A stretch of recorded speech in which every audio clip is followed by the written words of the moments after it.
everyone, my name is Brittany Zachos. I am owner and interior designer of Zachos Design Group, a commercial and residential based interior design firm in New York and Sarasota, Florida. Today I'm going to talk to you guys about the interior design trends for 2020. And first I want to start off with the first trend, which is lived in and aged interiors. And what that kind of means is natural elements, concrete floors, concrete countertops, plaster walls, even natural wood floors, just really light though. My suggestion is like a white oak wood flooring. It's very neutral, very natural looking. A lot of the homes now, you're seeing with no baseboards, just really raw and classic timeless textures. Kind of think of a old French chateau or the old beautiful homes in Italy, just very European. One of my best examples I would say would be from the HGTV's Rock the Block show, Leanne Ford. She's a trailblazer for this trend. Her particular house she did is I think a great representation of that. Just very minimalistic, simple, classic, lived in. You'll see she did in that episode, she just didn't even do a floor, she just refinished the concrete floor. So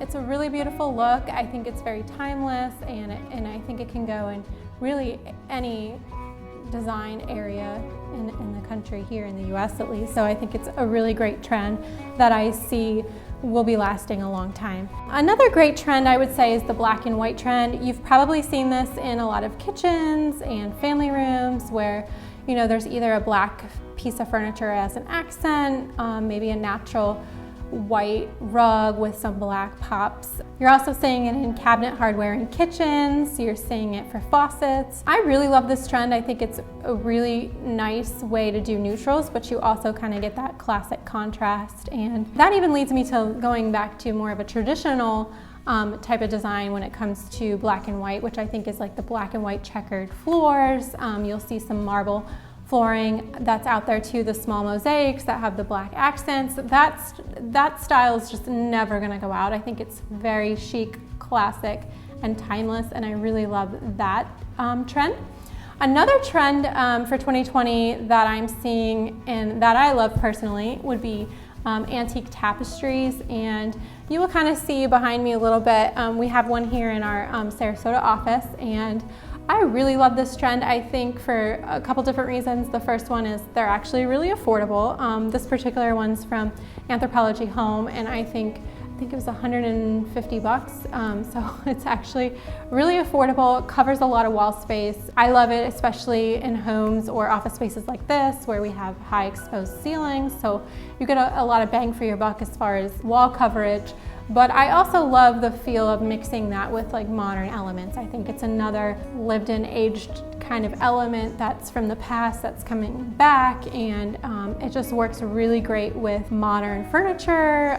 You can also have a bohemian chic feeling with tapestries.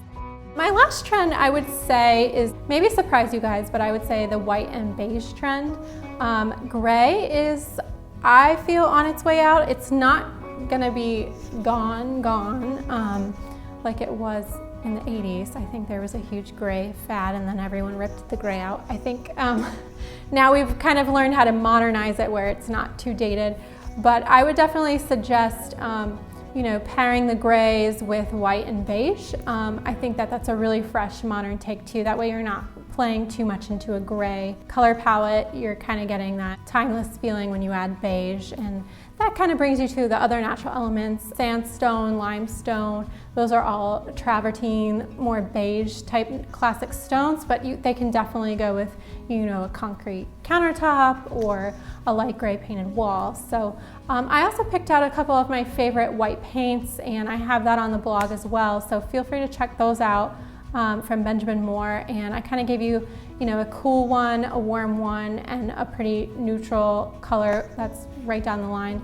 and I think they're really great options for your home. So thank you so much for tuning in today. Those are my top trends that I wanted to talk to you guys about for 2020, and I look forward to sharing more design tips with you guys, and I will see you again soon. Thank you.